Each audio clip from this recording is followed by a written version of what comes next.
사도행전 21장 7절에서 14절까지 저와 여러분들 한 절씩 교독하도록 하겠습니다.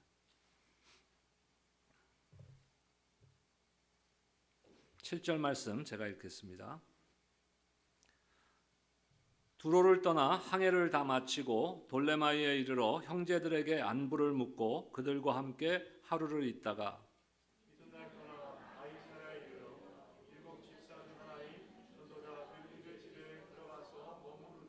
그에게 딸 넷이 있으니 처녀로 예언하는 자라.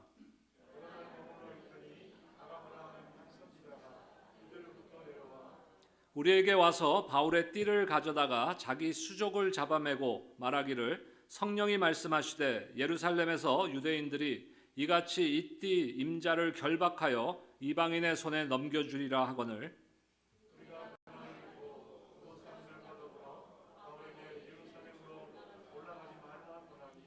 바울이 대답하되 여러분이 어찌하여 울어 내 마음을 상하게 하느냐. 나는 주 예수의 이름을 위하여 결박당할 뿐 아니라 예루살렘에서 죽을 것도 각오하였노라 하니 그가 권함을 받지 아니하므로 우리가 주의 뜻대로 이루어지이다 하고 그쳤노라. 아멘. 우리 지난주일 말씀을 통해서 사도 바울이 에베소에서 3년간 사역을 마치고 떠날 때 그 교회 리더들 감독들에게 교회를 잘 돌보라고 부탁했습니다. 그러면서 교회를 무엇에 맡긴다고 했죠? 오늘 우리 집사님 기도해 주셨지만 교회를 주님과 주님의 은혜의 말씀에 맡긴다 그랬습니다. 여러분 지난 한 주간의 삶 가운데 은혜의 말씀에 여러분들의 삶을 맡기고 사셨는지요? 주님과 주님의 은혜의 말씀만이 우리의 삶을 회복시켜 주시고 일으켜 주시는 줄로 믿습니다. 그런데 중요한 것은 이 말씀이 나에게 나의 삶에 은혜로 다가와야 돼요.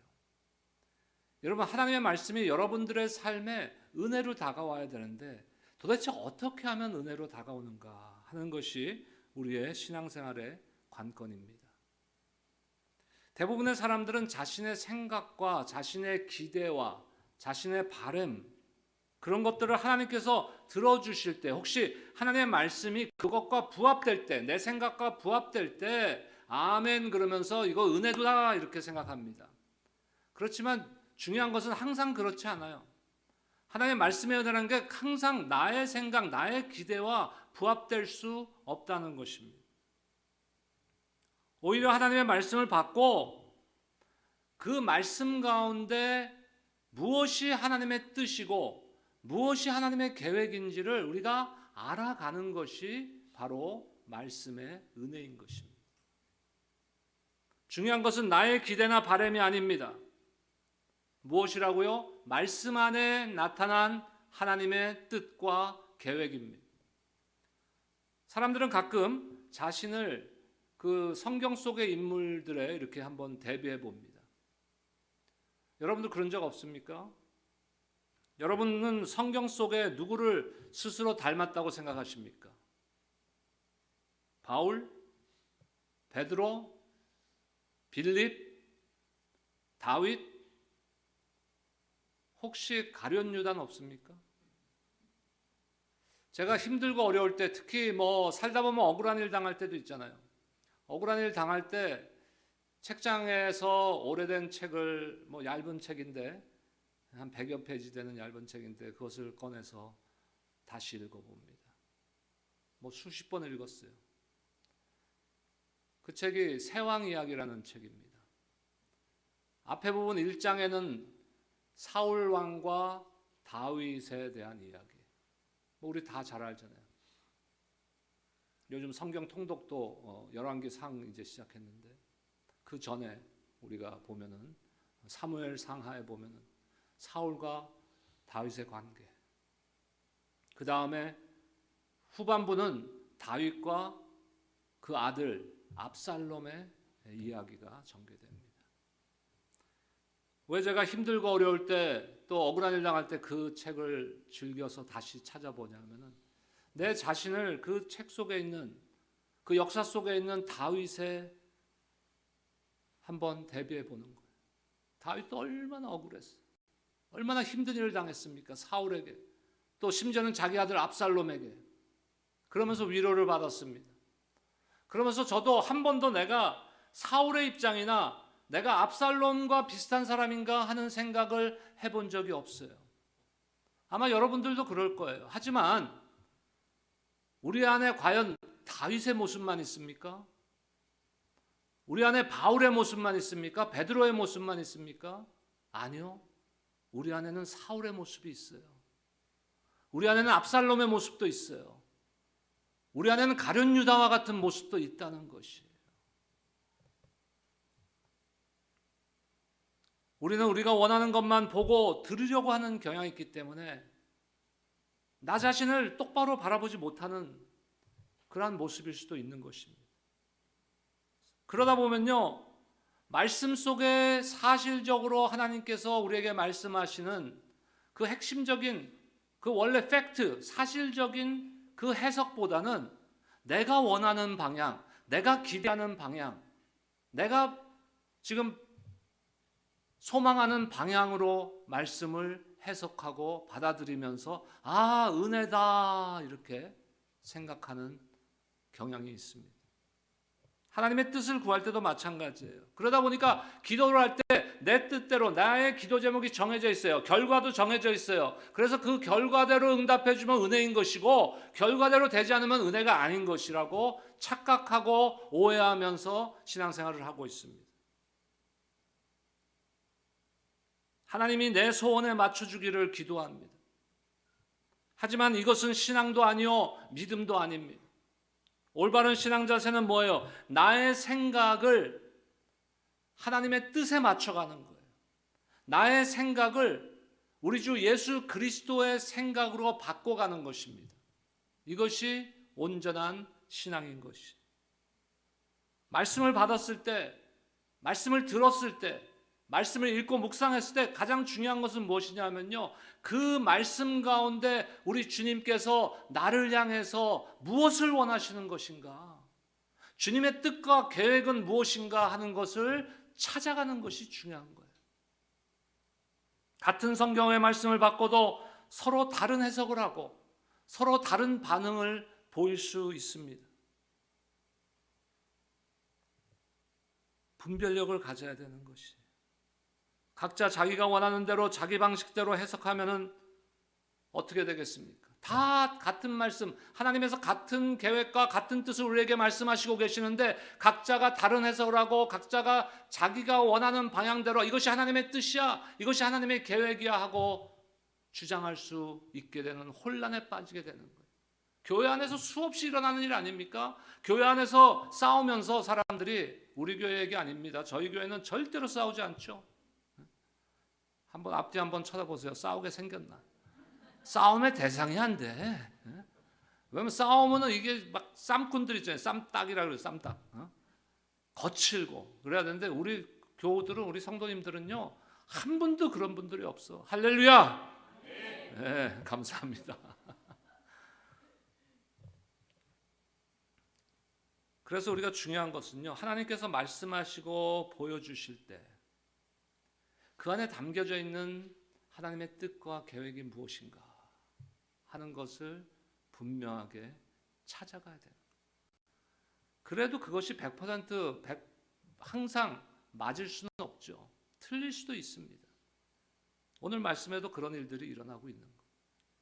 사도행전 21장은요, 20장까지의 말씀은 이제 사도 바울이 선교 여행을 하면서 사역을 감당하는 스토리였어요.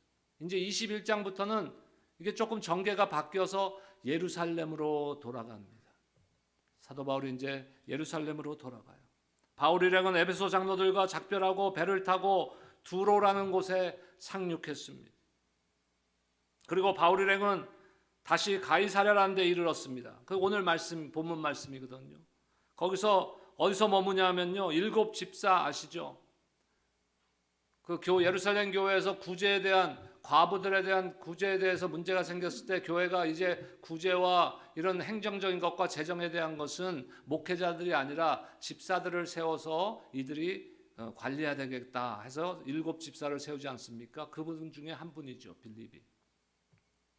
근데 그 후에 이제 스데반이 죽음으로 인해서 발생한 박해를 피해서 빌립은 가이사랴라는 지역으로, 오늘 말씀에 등장하는 가이사랴라는 지역으로 가서 거기서 사역을 했습니다. 그래서 교회를 세워가고, 그에게는 4명의 딸이 있었다고 오늘 기록하고 있어. 결혼하지 않은 4명의 딸이 하나님으로부터 예언의 은사를 받은 4명의 딸이 함께 교회를 세워나갔습니다. 사도시대에는요, 지금의 우리가 보는 성경의 완성이 되기 이전이기 때문에 하나님께서 사람들을 들어서 선지자라는 지칭으로 예언의 말씀을 하는 은사를 주셨습니다. 오늘 그 빌립의 4명의 처녀의 딸들도 그런 은사를 받았는데, 그녀들이 교회를 섬기면서 어떤 예언을 했다라는 건 오늘 성경에 기록되어 있지 않아요. 반면에 오늘 아가보라는 선지자가 등장합니다. 그래서 아가보가 예언을 합니다.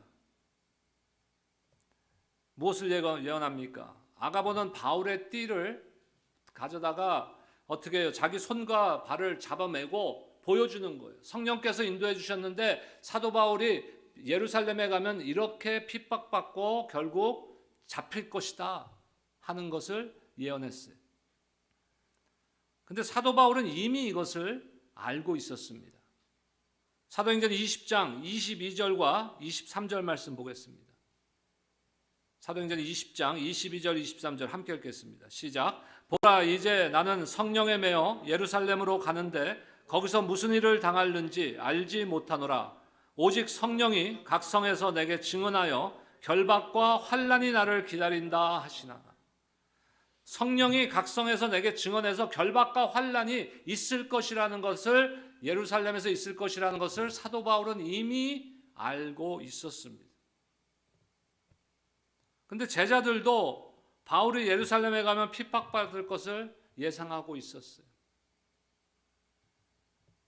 그런데 우리가 주의 깊게 생각해 봐야 할 것은, 바울도 알았고 아가보도 성령의 인도하심으로 알고 예언을 했고, 사도 바울의 제자들도 두로의 제자들이나 가이사랴의 제자들이나 다 예언의 말씀을 듣고 성령의 인도하심을 받아서 사도 바울이 예루살렘에 가면은 분명히 핍박당하고 환난당하고 붙잡힐 것이다 하는 것에 대해서 다 알고 있었어요. 이건 팩트, 공통점으로 지금 다 이해하고 있는 부분이에요.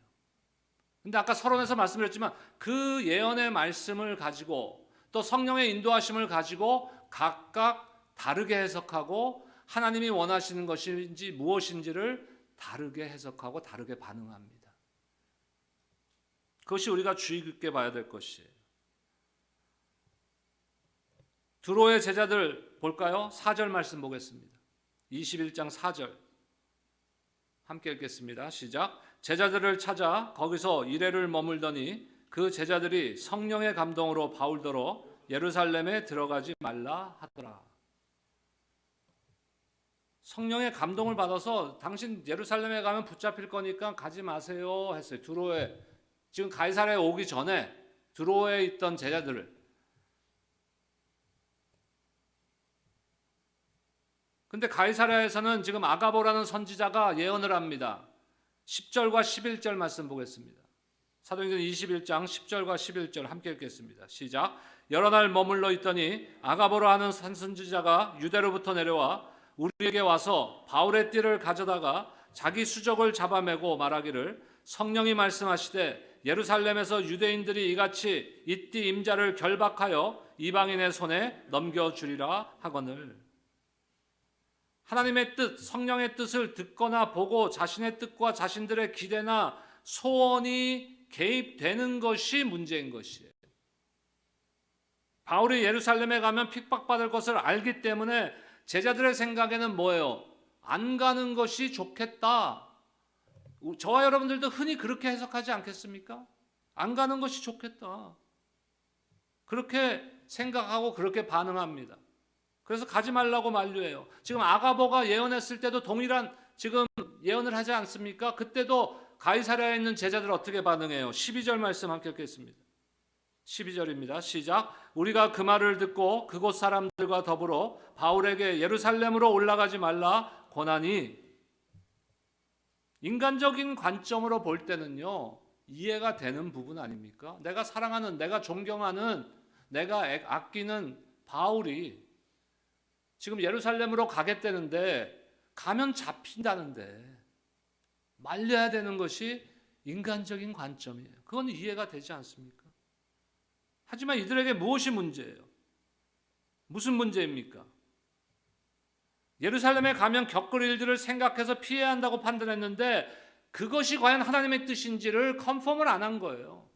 하나님의 뜻과 하나님의 계획이 무엇인지에 대해서는 기도해 보지 않았고 생각해 보지 않았어요. 심각하게. 그저 내가 좋아하고 내가 존경하고 내가 사랑하는 바울이 잡힌다니까 그러면 가지 마. 눈물로 호소하면서 가지 마세요. 이렇게 한 거죠. 두로의 제자들이나 가이사랴의 제자들이나 아가보나 바울이나 공통점은 뭐예요? 모두 동일한 성령의 음성을 들었어요. 근데 그 성령의 음성이 예루살렘에 가면 핍박을 받을 거니까 가지 말라는 것이었습니까? 아니죠. 예루살렘에 가면은 핍박이 있을 것이다. 거기까지만. 아가보도 예언을 거기까지만 했어요. 그 이후의 말씀을 안 했어요. 그렇다면 신앙인들은요, 그런 말씀이 주어졌을 때, 그런 예언의 말씀이, 하나님의 말씀을 우리가 받았을 때 그 안에 담겨진 하나님의 뜻과 계획을 찾아보려고, 이해하려고 애써야 되는 것이. 바울은 어떻습니까? 막 눈물로 지금 호소하고 있어요. 제자들이 가지 마세요, 바울 선생님. 근데 바울은 어때요? 13절 말씀 보겠습니다. 13절 함께 읽겠습니다. 시작. 바울이 대답하되 여러분이 어찌하여 울어 내 마음을 상하게 하느냐? 나는 주 예수의 이름을 위하여 결박당할 뿐 아니라 예루살렘에서 죽을 것도 각오하였노라 하니. 바울의 결심 뭐예요? 확고한 거예요. 어떻게 이렇게 확고할 수가 있어요? 바울은 같은 성령의 감동을 받았고 아가보로부터 같은 예언의 말씀을 들었어요. 제자들과 같이.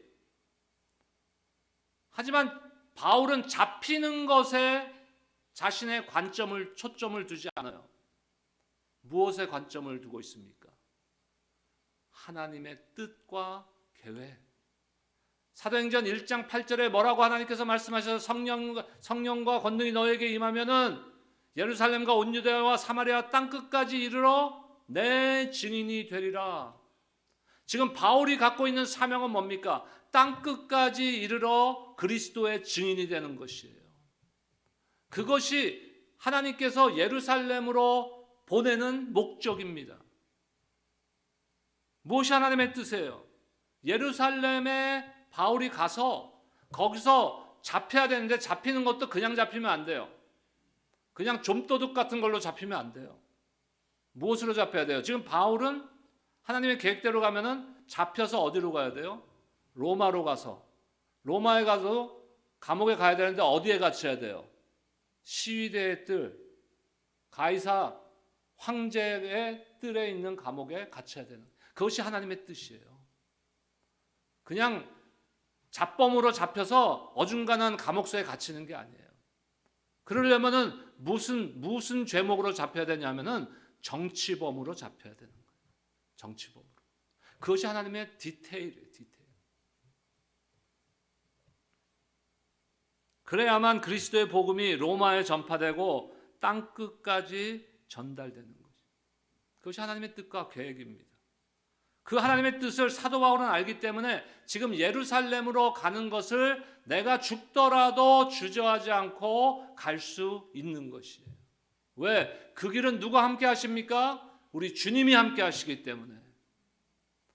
우리 김동숙 권사님 소천하시기 한 10시간쯤 전에 뵙습니다. 함께 예배드렸어요. 담대하십니다. 죽음을 앞두고도 담대할 수가 있어요. 왜? 그 길은 누가 함께 하시기 때문에? 우리 주님이 함께 하시기 때문에. 사도 바울은 자기가 비록 가서 정치범으로 잡히고 지금 로마로 호송돼서 감옥에 갇히고 나중에 이제 순교당할, 죽음을 당할 것을 예상하고 알고 있었지만 담대할 수 있었습니다. 왜요? 그 길은 주님이 함께하는 길이기 때문에. 저와 여러분들의 삶은 주님이 함께하시는 줄로 믿습니다. 사람이 어떤 결심을 하든지 하나님께서는 하나님의 뜻을 반드시 이루십니다. 아까 우리가 세왕 이야기 제가 말씀드렸죠. 항상 다윗의 내 입장은 다윗이었어요. 사울이 되어본 적도 없고, 사울뿐만 심지어 압살롬? 말도 안 되는 거죠. 내가 압살롬이야? 이거는 진짜 말도 안 되는 거잖아요. 오늘 말씀에도요, 누구에게 나의 그 신앙, 나의 삶을 초점을 맞추느냐 대단히 중요한 거예요. 말씀을 준비하면서도 저도 거기서 갈등이 생기는 거예요. 오늘 말씀의 그 관점을 바울의 관점에서 맞추느냐.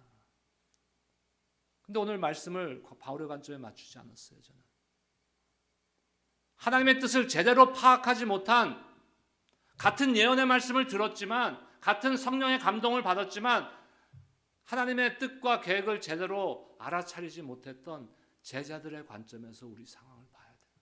나 자신을. 그 제자들이 나보다 못해서, 우리보다 못해서 그런 판단을 했을까요? 그렇지 않은 것 같아요.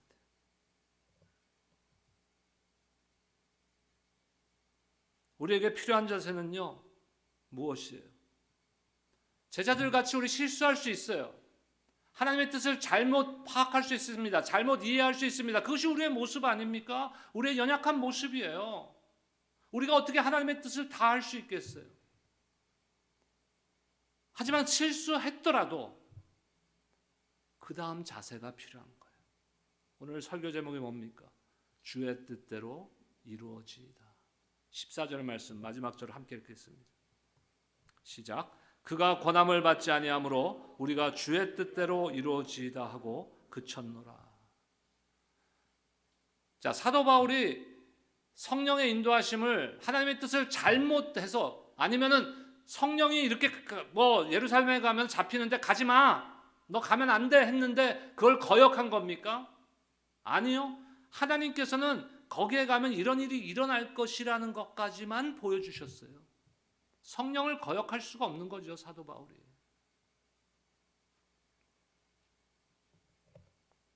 사도 바울은 결국 어떻게 합니까? 환난과 결박이 기다리는 예루살렘으로 곧 갑니다. 이제 오늘 말씀 뒤로. 다음 주일이 무슨 주일입니까? 종려주일이에요. 예수님께서 십자가를 지시기 위해서 예루살렘으로 어린 나귀를 타고 입성하시는 날을 기념하는 종려주일. 말씀을 준비하면서 뭔가 비슷한 상황이구나 하는 것을 저는 알았어요. 지금 사도 바울이 그 핍박과 환난과 결박을 알면서도 예루살렘으로 가는 그 순종. 예수님은 어떻습니까? 그 십자가의 죽음을 알면서 겟세마네 동산에서 땀방울이 핏방울이 되도록 기도하시면서 뭐라고 기도하셨습니까? 피할 수만 있다면 이 죽음의 길을, 이 십자가의 길을 피하게 하여 주시옵소서. 하지만 기도가 거기서 끝나지 않았잖아요. 우리 주님의 기도는. 하지만 나의 원대로 마옵시고 아버지의 원대로 하옵소서. 우리가 아버지 이거 피하게 해주세요. 아버지 저 이거 싫어요. 주님 이거 싫어요. 나 이런 고난당하기 싫어요. 이런 병들고 고난당하고 죽음당하고 싫어요. 이렇게 기도할 수 있어요. 왜? 우리 연약한 존재이기 때문에. 하지만 우리의 기도가 거기서 끝나면 안 되는 거예요. 주의 뜻대로 이루어지게 하여 주시옵소서. 주님의 이 눈물의 순종으로 우리가 이 새 생명을 얻게 되었습니다. 하나님의 말씀 앞에 우리의 바람과 기대보다 더 중요한 것은 하나님의 뜻과 계획을 우선적으로 생각하고 바울과 같이, 그리고 예수님과 같이 거룩한 순종의 삶을 사는 것입니다. 우리도 연약해요. 부족합니다. 그렇기 때문에 오늘 말씀에 나오는 제자들의 모습과 같이 하나님의 말씀을 받긴 받았는데 그 안에 있는 하나님의 뜻을 잘못 생각할 수 있는 거예요. 하지만 우리 바울이, 내가 존경하는 바울 선생이 이렇게 한다면은 내가 잘못됐을 수도 있구나. 내 생각이 잘못됐을 수도 있구나. 그럼 무엇이 있어야 돼요? 복종이 있어야 되는 거예요. 순복이 있어야 되는 거예요. 순복이. 우리 신앙에는요, 순복이 필요해요. 컨센서스. 일치라는 단어입니다. 일치라는 단어인데 교회는 이것이 필요한 거예요. 뭐 미국이고 한국이고 정치판처럼 뭐 국회에서 뭐 했는데 자기 뜻대로 안 됐어. 그럼 보통 어떻게 합니까? 장외로 나가요. 장외로 나가서 장외 투쟁합니다. 자기 뜻이 관철될 때까지. 교회는 그런 곳이 아니에요. 우리가 자기 의견 얘기할 수 있습니다. 다른 사람들이 서로 다른 생각을 갖고 각자의 의견을 얘기할 수 있습니다. 하지만 우리가 기도해보고 기도하고 하나님의 말씀을 보고 결정하면 그 결정 앞에 순복하는 신앙이 있어야 되는 거예요. 이번에는 내 생각과는 다르지만 교회에서 결정된 다른 분들의 생각이 하나님의 뜻이라고 인정하고 순복하겠습니다. 이것이 필요한 거예요. 바울의 뜻이 그거라면은 내 생각은 바울 선생이 가지 않았으면 하는 거지만 바울의 뜻이 그거라면 내가 순복하고 바울의 뜻대로 우리가 서포트하고 기도해주고 그 가운데 그 길을 통해서 그 발걸음을 통해서 하나님이 뜻이 이루어지게 하여 주시옵소서. 오렌지 카운티 우리 교회 성도들의 신앙이 그런 신앙이 되시기를 축복합니다. 그래서 저와 여러분들의 삶을 통해서 가정을 통해서 생업을 통해서 우리 교회를 통해서 하나님의 뜻이 이루어지는 그러한 삶, 그러한 가정, 그러한 교회가 되시기를 주의 이름으로 축원합니다. 기도하겠습니다. 하나님 감사합니다. 바울의 그 순종하는 바울의 모습 앞에서 마음을 돌이키고 생각을 돌이킨 제자들의 모습을 우리가 바라보면서 우리의 신앙이 그러한 순종과 순복과 복종이 있기를 소원하며 결단합니다. 주님 말씀하실 때 주님의 그 말씀을, 계획을, 뜻을 이해하고 파악할 수 있는 영적 분별력을 우리 모두에게 허락하시고 주님의 뜻 앞에서는 나의 생각과 나의 기대와 나의 소망을 접고 주님의 뜻대로 이루어지기를 소원하며 기도하며 결단하며 순복하는 우리 모두가 될 수 있도록 축복하여 주시옵소서. 감사하며 예수 그리스도의 이름으로 기도드립니다. 아멘.